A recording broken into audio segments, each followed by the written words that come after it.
Good morning guys और आपके क्रिक exam channel में आप सभी का स्वागत है। तो आज के इस वीडियो में 3 नवंबर के इंपॉर्टेंट करंट अफेयर्स को हम लोग कवर करेंगे। तो हमारा पहला प्रश्न क्या है, अभी हाल ही में यूनेस्को ने भारत के किस टाइगर रिजर्व को बायोस्फीयर रिजर्व का दर्जा दिया? तो आंसर होगा पन्ना टाइगर रिजर्व, और ये कहां पर है? मध्य प्रदेश में है। और अभी इसी को यूनेस्को की world network of biosphere reserve की सूची में शामिल किया गया है। तो ये भारत का 12वां और मध्य प्रदेश के पचमढ़ी और अमरकंटक के बाद तीसरा बायोस्फीयर रिजर्व यानी कि जैव आरक्षित क्षेत्र है, जिसे world network of biosphere reserve में शामिल किया गया है। वर्तमान में इस पन्ना टाइगर रिजर्व में 54 बाघ हैं। अच्छा, यूनेस्को की बात है। यूनेस्को मतलब होता है United Nation Educational Scientific and Cultural Organization, जिसका हेडक्वार्टर मिलेगा पेरिस फ्रांस में। इसके हेड है ऑड्रे अज़ौले। बढ़ते आगे। फिर अगला प्रश्न है कि किसे 2020 का एजुथच पुरस्कार दिया जाएगा? तो आंसर होगा पॉल जाचेरिया को। तो प्रसिद्ध मलयालम लेखक हैं ये पॉल जाचेरिया, और इन्हीं को इस साल केरल सरकार के सर्वोच्च साहित्यिक सम्मान एजुथचन पुरस्कार से सम्मानित किया जाएगा। इन्हें मलयालम साहित्य में पिछले 5 दशकों के दौरान दिए गए उनके योगदान के लिए चुना गया है। इस पुरस्कार के लिए आपको बता दूं, इन्हें 1979 में भी केरल साहित्य अकादमी पुरस्कार और 2004 में केंद्रीय साहित्य अकादमी पुरस्कार दिया जा चुका है। क्या नाम है? पॉल जाचेरिया। बाकी अलीम डार, कल पढ़ा था इनके बारे में हमने। अभी ओडीआई में सबसे ज्यादा मैचेस में अंपायरिंग करने वाले अंपायर बन गए 210 मैचों में। पाकिस्तान से हैं ये। ऐश्वर्या श्रीधर की बात करेंगे। अभी wild life photographer of the year का पुरस्कार जीतने वाली पहली भारतीय महिला बनी है।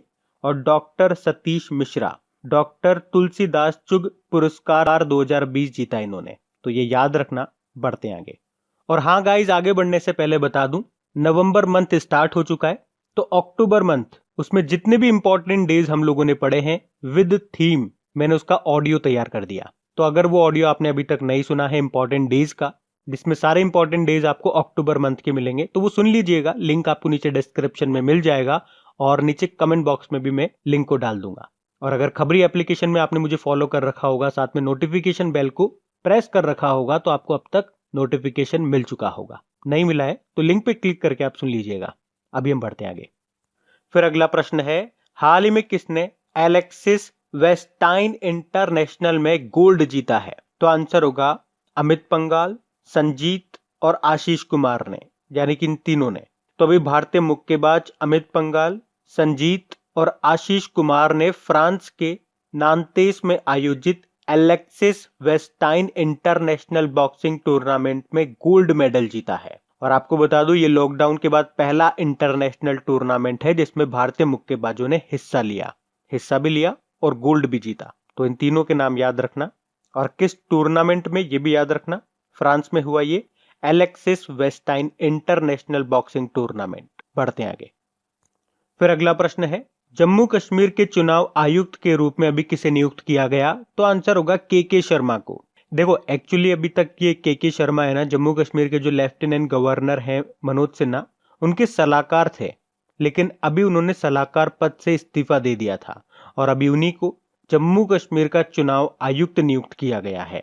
क्या नाम है? के शर्मा। बाकी एडिले सुमेरवाला अभी एथलेटिक्स फेडरेशन ऑफ इंडिया के अध्यक्ष बने। ये यशवर्धन कुमार सिन्हा मुख्य सूचना आयुक्त बने, यानी कि चीफ इंफॉर्मेशन कमिश्नर भारत के। और हरप्रीत सिंह ये अलायंस एयर की सीईओ बनी है, और ये देश के विमानन क्षेत्र में किसी भी एयरलाइन कंपनी की पहली महिला सीईओ बनी है। हरप्रीत सिंह नाम है इनका। जम्मू कश्मीर की बात है तो इसके अभी दूसरे नंबर के लेफ्टिनेंट गवर्नर कौन है? मनोज सिन्हा है। और अभी मनोज सिन्हा के प्रधान सचिव प्रिंसिपल सेक्रेटरी कौन बने थे? नीतीश्वर कुमार बने थे। अभी आपको याद होगा, मनोज सिन्हा ने ही माई टाउन माई प्राइड कार्यक्रम भी शुरू किया था। उसके अलावा मुफ्त स्वास्थ्य बीमा योजना भी शुरू की थी।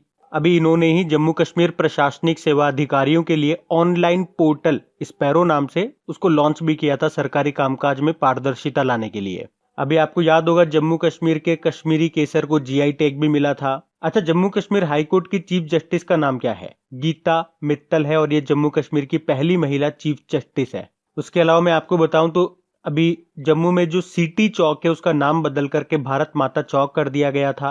और सर्कुलर रोड चौक है उसका नाम बदल करके अटल चौक कर दिया गया था। और जम्मू कश्मीर में जो एक टनल है जिसका नाम था चेनानी नाशेरी सुरंग, उसका नाम बदल करके डॉक्टर श्यामा प्रसाद मुखर्जी के नाम पे रखा गया। और नेशनल पार्क्स की बात करेंगे तो यहाँ पे आपको मिलेगा doctor Salim Ali national park, एक सलीम अली बर्ड सेंचुरी भी है जो आपको गोवा में मिलेगा। बाकी किश्तवाड़ नेशनल पार्क हो गया, दाचिगम नेशनल पार्क हो गया, ये सब आपको यहाँ पे मिलेंगे। अच्छा, याद रखना एक हेमिस नेशनल पार्क भी नाम आपने सुना होगा। ये पहले जम्मू कश्मीर में था लेकिन अब ये लद्दाख में आता है। जब से इनको यूनियन टेरिटरी का दर्जा मिला है तो ये अब लद्दाख में आता है, ये आपको ध्यान रखना है। बढ़ते आगे। फिर अगला प्रश्न है, मुंबई पोर्ट ट्रस्ट के अध्यक्ष के रूप में किसे नियुक्त किया गया? तो आंसर होगा राजीव जलोटा को। तो अभी राजीव जलोटा को मुंबई पोर्ट ट्रस्ट के अध्यक्ष के रूप में नियुक्त किया गया है। बाकी विशाल वी शर्मा ये भी यूनेस्को में भारत के स्थायी प्रतिनिधि बने थे। और एम वीर लक्ष्मी भारत की पहली महिला एम्बुलेंस ड्राइवर बनी, ये तमिलनाडु से हैं ये। अशोक लवासा आप जानते ही हो, अभी एशियन डेवलपमेंट बैंक में वाइस प्रेसिडेंट इनको बनाया गया। अच्छा, एशियन डेवलपमेंट बैंक का हेडक्वार्टर कहाँ पर है? मनीला फिलीपींस में है और इसके अध्यक्ष है मसात्सुको असाकावा। तो इस प्रश्न से राजीव जलोटा का नाम याद रखना जो कि मुंबई पोर्ट ट्रस्ट के अध्यक्ष बन गए हैं। बढ़ते आगे। फिर अगला प्रश्न है, हाल ही में न्यूजीलैंड की पहली भारतीय मूल की मंत्री कौन बनी है? तो आंसर होगा प्रियंका राधाकृष्णन। तो अभी न्यूजीलैंड की प्रधानमंत्री जो है जेसिंडा अर्डन, उन्होंने कैबिनेट के अलावा मंत्रियों की एक अलग श्रेणी, एक अलग कैटेगरी एग्जीक्यूटिव में 5 नए सदस्यों को शामिल किया है। तो इन सदस्यों में प्रियंका राधाकृष्णन को भी जगह मिली है, जिसके साथ ही वह न्यूजीलैंड की पहली भारतीय मूल की मंत्री बन गई है। इन्हें सामुदायिक और स्वैच्छिक क्षेत्र का मंत्री बनाया गया है। क्या नाम है? प्रियंका राधाकृष्णन। बाकी चैतन्या वेंकटेश्वरन, ये एक दिन के लिए ब्रिटिश हाई कमिश्नर बनी थी, उच्चायुक्त बनी थी। मिंटी अग्रवाल युद्ध सेवा पदक पाने वाली पहली महिला बनी है। और शिवांगी सिंह लड़ाकू राफेल विमान उड़ाने वाली पहली महिला बनी थी ये। न्यूजीलैंड की बात करेंगे तो ये रहा मैप में न्यूजीलैंड। याद रखना इसकी कैपिटल है वेलिंगटन, करेंसी है न्यूजीलैंड डॉलर। और जो प्रधानमंत्री है अभी इनका दूसरा कार्यकाल वापस चालू हुआ, जेसिंडा अर्डन इनका नाम है। बढ़ते आगे। फिर है, अभी किसने एमिलिया रोमाग्ना ग्रैंड प्री जीत ली है? तो आंसर होगा लुइस हैमिल्टन ने। लुइस हैमिल्टन ये ब्रिटेन से हैं और ये मर्सिडीज के ड्राइवर हैं। और अभी इन्होंने ही Emilia Romagna grand prix formula 1 race जीत ली है। सेकंड पे रहे वोल्टेरी बोटास, वो भी मर्सिडीज के ड्राइवर है। अच्छा, अभी तक जितनी भी आपकी फॉर्मूला 1 रेस हुई है मैं आपको एक बार फिर से रिवाइज कराता हूँ। अभी लास्ट हमने देखी थी कुछ दिन पहले, पोर्टुगल ग्रैंड प्रिक्स हुई थी, वो भी लुइस हैमिल्टन ने जीती थी। और उससे पहले इफेल ग्रैंड प्रिक्स हुई, वो भी लुइस हैमिल्टन ने जीती थी। उससे पहले F1 टस्कन ग्रैंड प्रिक्स हुई, वो भी लुइस हैमिल्टन ने जीती थी। फिर हुई थी F1 70th anniversary grand prix, वो मैक्स वर्स्टपन ने जीती थी। बाकी इटालियन ग्रैंड प्रिक्स वो पियरे गैसली ने जीती थी। और उससे पहले हुई थी Spanish grand prix, Belgium grand prix, British grand prix, Hungary grand prix और स्टायरिन ग्रैंड प्रिक्स, ये सारी जीती थी लुइस हैमिल्टन ने। और सबसे पहले हुई थी इस साल की ऑस्ट्रियन ग्रैंड प्रिक्स, वो जीती थी वोल्टेरी बोटास ने। और अभी हुई है एमिलिया रोमाग्ना ग्रैंड प्रिक्स, वो जीत ली है लुइस हैमिल्टन ने। बढ़ते आगे। फिर है, हाल ही में कानून बनाकर मास्क को अनिवार्य करने वाला पहला राज्य कौन सा होगा? तो आंसर होगा राजस्थान। एक्चुअली भी राजस्थान के जो मुख्यमंत्री अशोक गहलोत, उन्होंने ट्वीट किया और बताया कि कोरोना वायरस के बचाव के लिए मास्क को अनिवार्य करने के लिए कानून बनाने वाला पहला राज्य होगा राजस्थान। क्योंकि अभी कोरोना वायरस के लिए मास्क ही वैक्सीन है और यही बचाव है। अब बात राजस्थान की है तो ये रहा मैप में राजस्थान। देखो, इसकी कैपिटल जयपुर है। जयपुर को पिंक सिटी कहते हैं और जयपुर के परकोटे को वर्ल्ड हेरिटेज साइट का दर्जा भी मिला था। और याद रखना, जयपुर में ही बनेगा विश्व का तीसरा सबसे बड़ा स्टेडियम, जिसकी सीटिंग कैपेसिटी ही होगी 75,000। अच्छा, राजस्थान दिवस कब मनाते हैं अपन? 30 मार्च को मनाते हैं। यहाँ के मुख्यमंत्री हैं अशोक गहलोत, चीफ जस्टिस है इंद्रजीत मोहंती और गवर्नर हैं कलराज मिश्र। अभी राजस्थान सरकार ने मोक्ष कलश योजना 2020 को शुरू किया। और अभी राजस्थान के जोधपुर में नो मास्क नो सर्विसेज और नो मास्क नो एंट्री अभियान शुरू हुआ था। अभी प्रधानमंत्री नरेंद्र मोदी जी ने जयपुर में पत्रिका गेट का भी उद्घाटन किया था।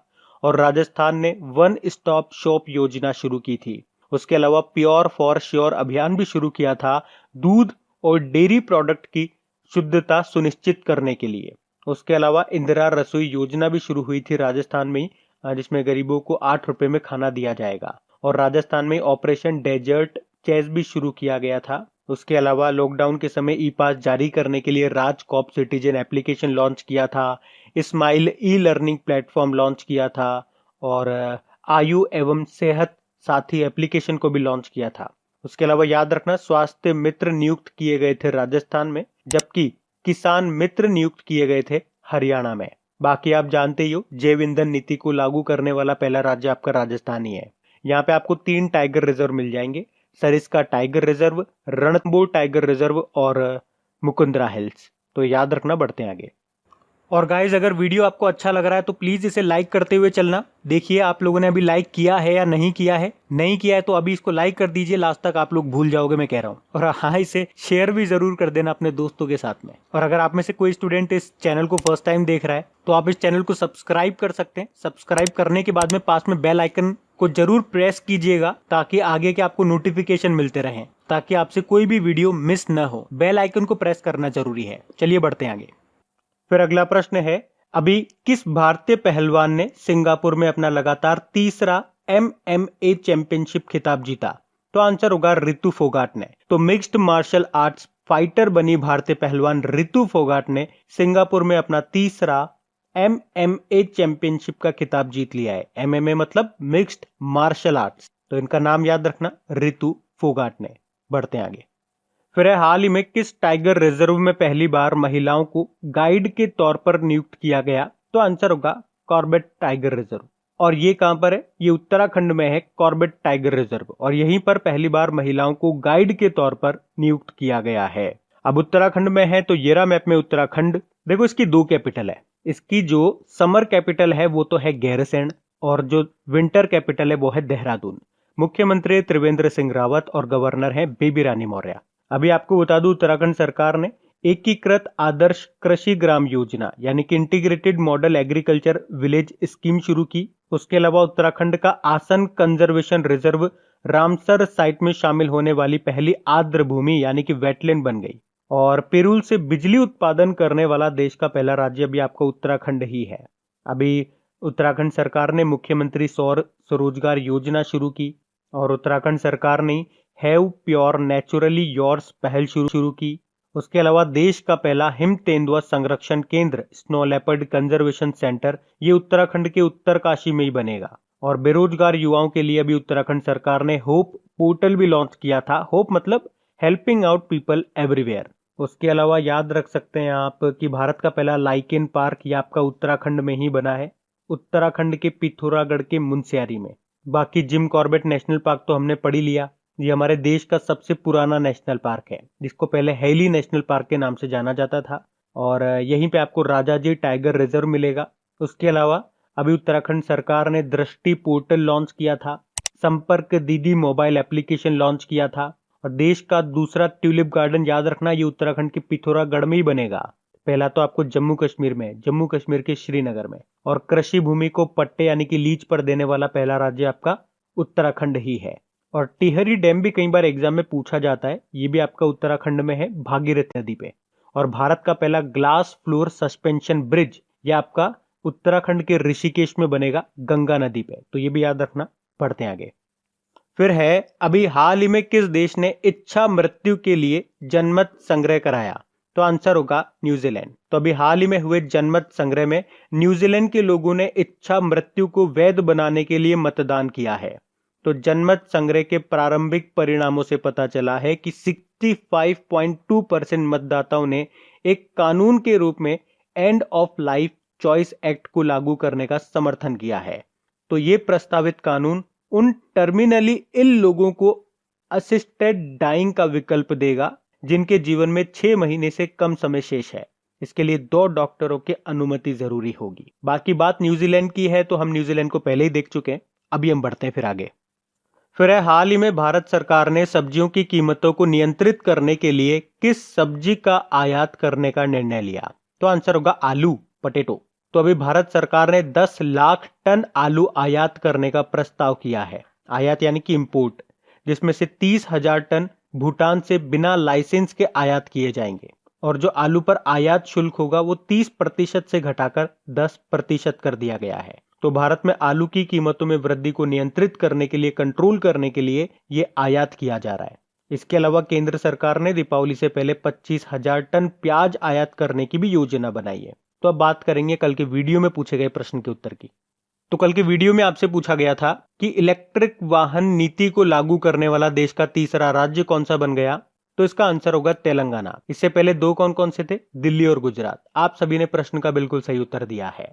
और गाइज, अगर वीडियो को अभी तक आपने लाइक नहीं किया है तो प्लीज एक लाइक जरूर कीजिएगा और इसे अपने दोस्तों के साथ में शेयर करना मत भूलिएगा।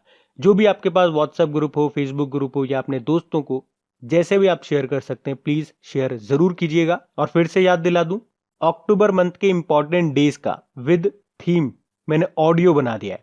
अगर वो ऑडियो आपने अभी तक नहीं सुना है तो सुन लीजिएगा, उसका लिंक आपको नीचे डिस्क्रिप्शन में मिल जाएगा और नीचे कमेंट बॉक्स में भी। तो गाइज, इन सभी क्वेश्चंस का क्विज बना करके मैंने एप्लीकेशन पे अपलोड कर दिया है। तो अगर आपने वीडियो बिल्कुल ध्यान से देख लिया है तो वहां जाइए और इन सभी क्वेश्चंस का आप प्रैक्टिस लगा लीजिए, ताकि ये सारे क्वेश्चंस आपको अच्छी तरीके से याद हो जाए। और जो नए स्टूडेंट इसे पहली बार देख रहे हैं, आपको बता दूं कि क्विज में अब रैंकिंग फीचर भी ऐड हो चुका है। तो अगर आप कम समय में ज्यादा से ज्यादा क्वेश्चन राइट करते हो तो आपका नाम आपके फोटो के साथ टॉप 10 स्टूडेंट्स में आपको दिखाई देगा। आपको ही नहीं, जितने भी लोग क्विज लगाएंगे उन सबको दिखाई देगा कुछ इस तरीके से, ताकि आपको भी एक अंदर से मोटिवेशन मिल सके कि आपको भी यहां तक पहुंचना है, ताकि सब लोग आपको टॉप 10 में देख सकें। और वैसे भी आप तो आपके इन करंट अफेयर्स का रिवीजन करवाने के लिए मैं इसका ऑडियो भी तैयार कर रहा हूं। तो दिन में 4 से 5 मिनट निकाल करके वो आप ऑडियो सुन लीजिए, ताकि आपका इन करंट अफेयर्स का फिर से रिवीजन हो जाए। क्योंकि आपको पता है चीजों को पढ़ना इंपॉर्टेंट है, लेकिन समय समय पर उनका रिवीजन करना बहुत ज्यादा जरूरी है। रिवीजन नहीं करोगे तो वो सारी चीजें आप भूल जाओगे। तो आप ही के लिए मैं इसका रिवीजन ऑडियो तैयार कर रहा हूं। तो उस ऑडियो का लिंक मैंने नीचे डिस्क्रिप्शन में दे दिया है, वहां जाकर के आप मुझे फॉलो कर लीजिए। और फॉलो करने के बाद में पास में जो बेल आइकन आएगा आप उसे जरूर दबा लेना, ताकि जब भी मैं ऑडियो अपलोड करूं उसका नोटिफिकेशन आपको मिल सके। और एप्लीकेशन अगर अभी तक आपने डाउनलोड नहीं किए तो उसका लिंक भी आपको नीचे मिल जाएगा। वहीं पे आपको क्विज, वीडियो, पीडीएफ सब मिल जाएंगे। तो इस प्रश्न का उत्तर आता है तो कमेंट बॉक्स में जरूर टाइप करिए। चलिए अब मिलते हैं करंट अफेयर्स के रिवीजन वीडियो में। Thank you guys.